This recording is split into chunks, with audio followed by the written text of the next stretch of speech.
Kung maipafile yung kaso ng ombudsman sa Sandigan Bayan, malamang magpapasko na sila, mga kababayan sa kulungan. Kaya doon sa mga naiinip po, huwag kayong mainip. Kasi yung ating Pangulong Bongbong Marcos, maingat po, ayaw niya na mahina yung ebidensya. Nainip kasi yung iba.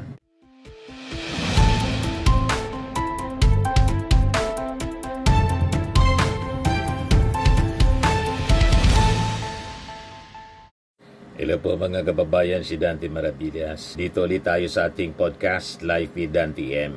Tuloy-tuloy po ang trabaho at serbisyo ng ating Pangulong Bongbong Marcos. Very busy President. Kanina po lumarga uli yung ating Pangulo papuntang South Korea para sa APEC meeting. After na mag-attend siya mga kababayan ng ASEAN Summit sa Kuala Lumpur, Malaysia, kung saan naging very productive po ang kanyang mga engagements. At inassume na rin niya, mga kababayan, yung pagiging ASEAN chairman for 2026. Pero yung mga importanteng bagay po dito sa ating bansa, hindi po ninineglect ng ating Pangulo.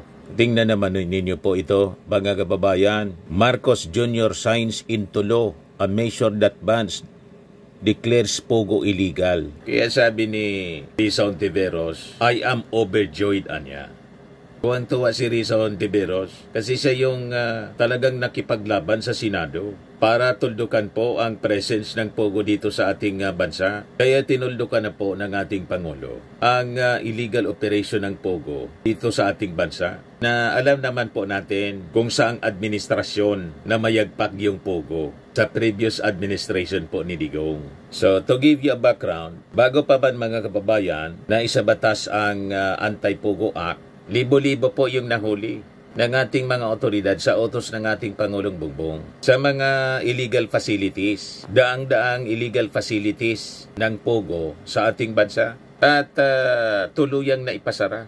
Ito'y para tugunan, mga kababayan, ang nakakasirang epekto ng Pogo sa ating bansa. Mula sa SUNA po noong 2024 hanggang sa ngayon na pinirmahan ng ating Pangulo ang Anti-Pogo Act, hindi po ito tinantanan ng administrasyong Bongbong Marcos. So makikita ninyo po, ang ginawa ng ating Pangulo ay pagsasakatuparan ng kanyang pangako ng SUNA na gawing ligtas yung ating bayan laban sa mga negosyo na sumisira sa dignidad ng ating mga mamamayang Pilipino. Hindi tayo dapat gawing kasangkapan po para manloko o magnakaw, o kundi naman gawing daan para kumita yung mga dayuhan na kung umasta dito sa ating bansa parang mga hari na po.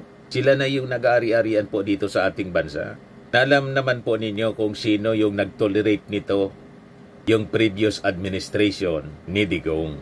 So ito po yung patunay, mga kababayan, sa pagpirma ng ating Pangulo ng Anti-Pogo Act.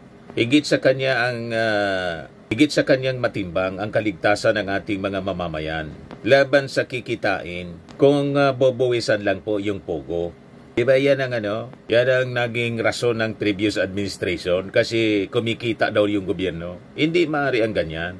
At dito naman po sa issue ng flood control scam, makikita natin na mukhang wala ngang sasantuin yung Independent Commission on Infrastructure, alinsunod sa utos ng ating Pangulong Bongbong Marcos, na panagutin ang lahat ng sangkot, maging anuman ang katungkulan. Nakita ninyo, pinasampaan na po ng kaso ng ICI sa ombudsman ang ilang mga matataas na opisyal. 2 senador, si Jinggoy, saka si Villanueva. DPWH former Yusek Bernardo, dating ako Bicol Congressman Saldico, Caloocan 2nd District former Congresswoman Mitch Kahayon Oy, saka si COA Commissioner Mario Lipana. At marami pang susunod, mga kababayan. Ngayon, kung maipafile yung kaso ng ombudsman sa Sandigan Bayan, malamang magpapasko na sila, mga kababayan sa kulungan. Kaya doon sa mga naiinip po, huwag kayong mainip. Kasi yung ating Pangulong Bongbong Marcos, maingat po, ayaw niya na mahina yung ebidensya. Nainip kasi yung iba. In other than that, mga kababayan, dito pa yung mga developments ngayon. Sabi dito sa report ng GMA News, list of luxury vehicles owned by spouses Diskaya up for auction on November 15. The government is hoping to raise 200 million pesos for the auction which will be live streamed. Ayan o.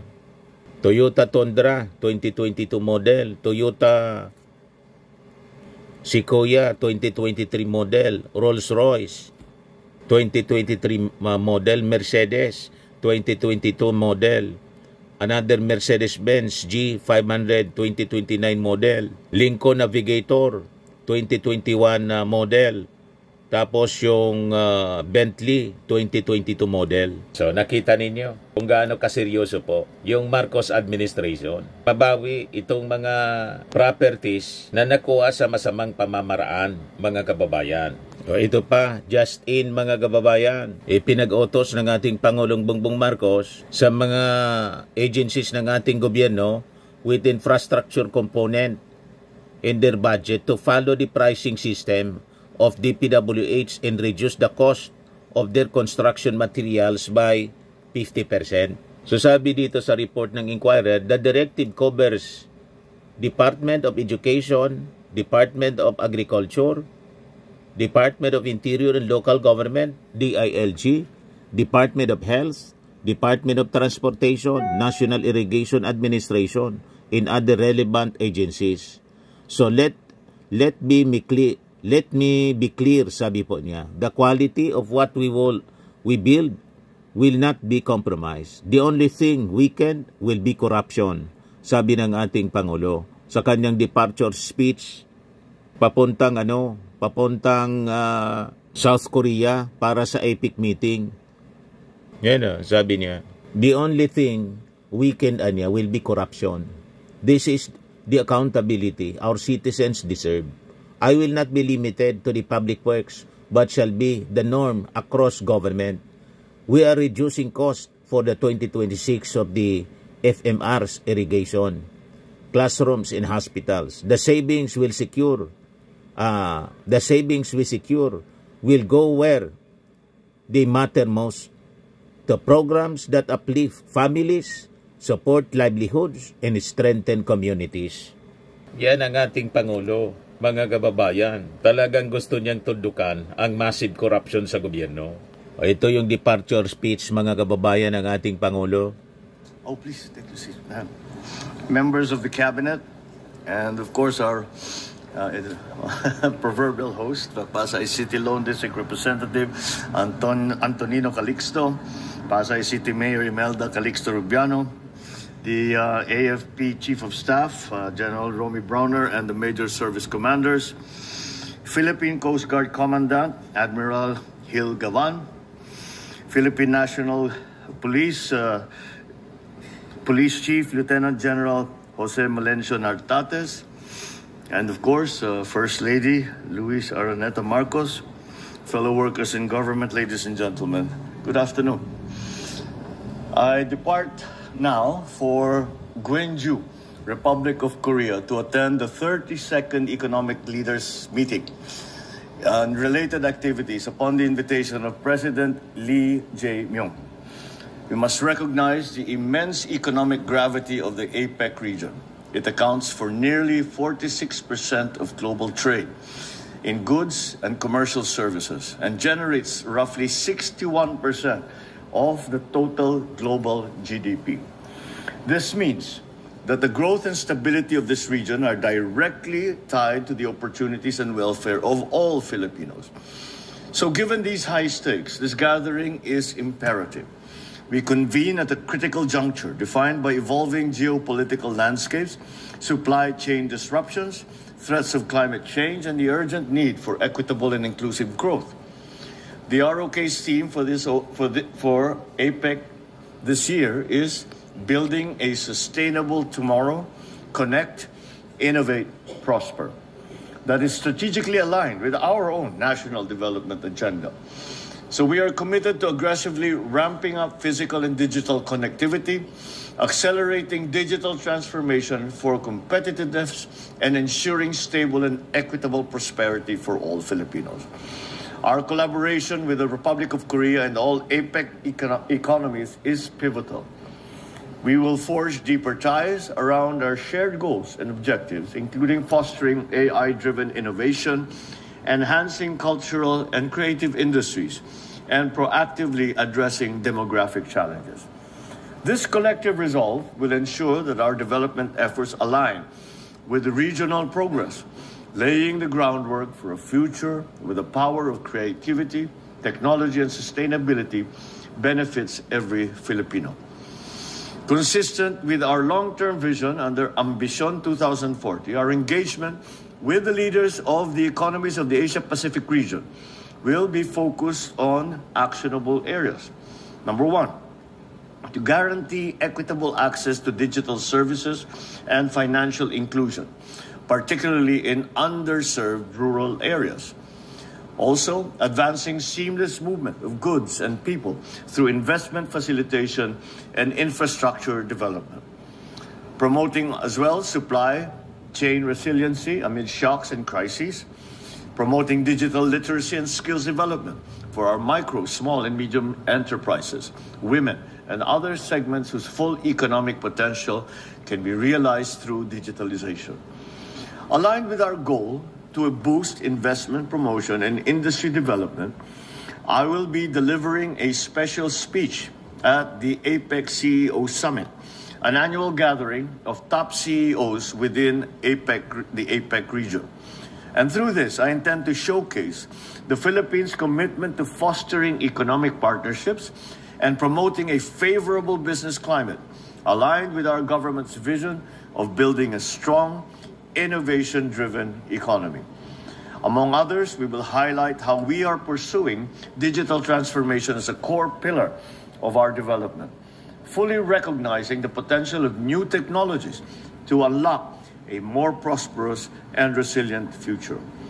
Coming from the successful 47th ASEAN Summit this week, we will also lobby for stronger collaboration with regional partners, including ASEAN, in driving and achieving our shared objectives for a sustainable, technologically empowered, and inclusive future. As the chair of ASEAN for 2026, our goal is to impart that working silos impede the region's potential. Real growth and lasting prosperity are achievable when we break down barriers, share knowledge, and collaborate across sectors, industries, and communities.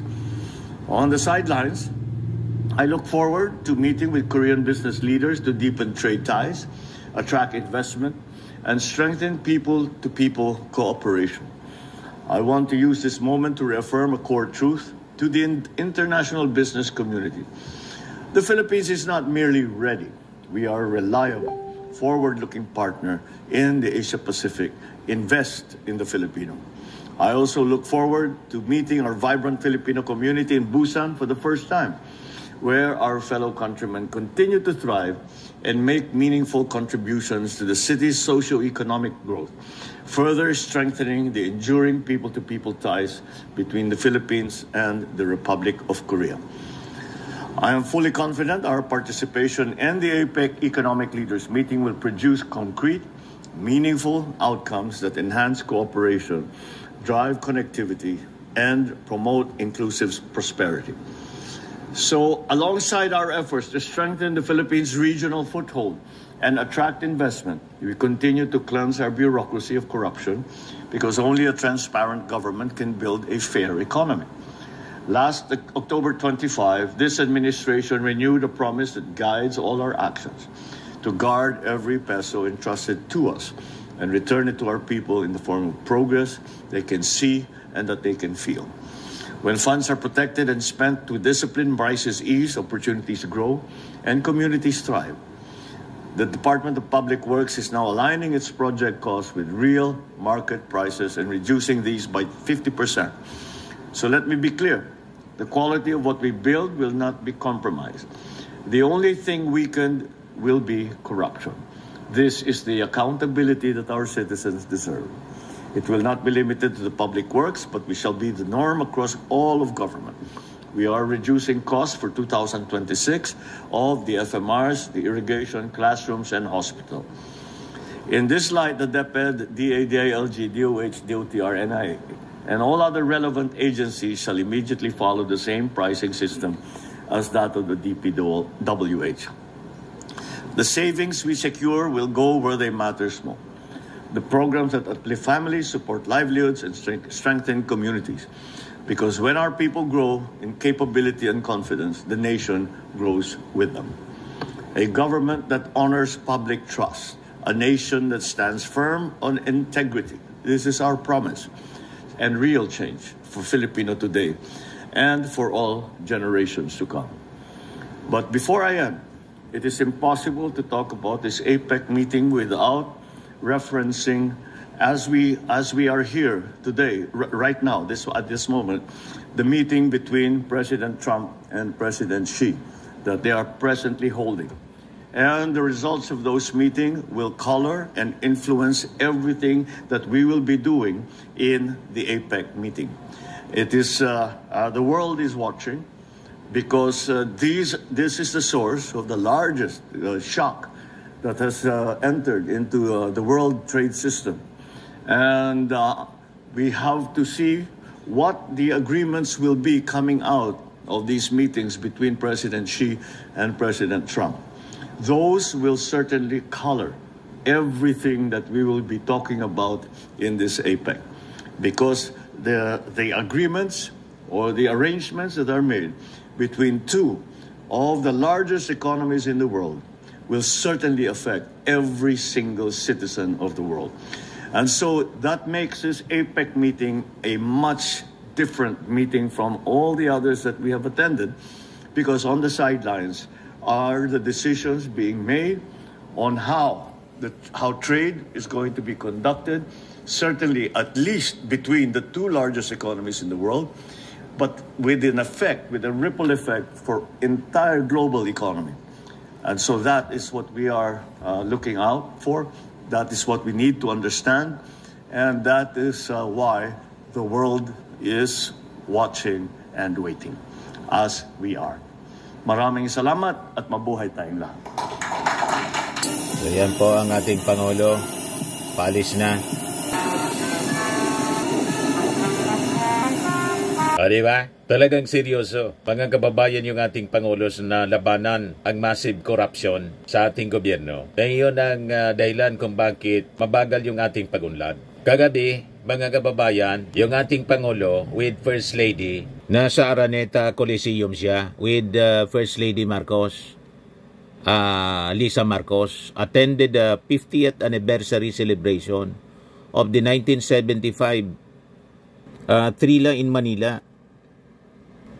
So, pinangalanan siyang Trilla in Manila 2 para i-commemorate yung legendary 1975 Muhammad Ali Joe Frazier bout, and also featured top Filipino fighters showcasing local boxing talent on global stage. Nandun si Manny Pacquiao. Yan si Manny Pacquiao kasama ng ating Pangulo. Nandun din si Marujas, di ba? Nagyaka pa si Manny Pacquiao at yung ating Pangulo. Ayan po. Yan yung nangyaring event kagabi, mga kababayan. Hindi na mamahinga yung ating Pangulo. Napakasipag, mga kababayan. Ayan lang po, mga kababayan, yung short video natin ngayon. Atid sa inyo nitong napakagandang product from Australia. I am worldwide amazing pure organic barley powdered drink mix. Yung mga gusto po na mag-try nito, mag-message na lang po kayo sa amin. Dante Maravilla sa Facebook. Kung hindi, yung mga gustong mag-negosyo nito, magpa-orient kayo sa aking anak na architect and entrepreneur, Riz Maravillas. So lagi nating tatandaan, mga kababayan, sa buhay, you become what you deserve. What you believe pala. You become what you believe. Ako po si Dante Maravillas. Bye-bye. God bless.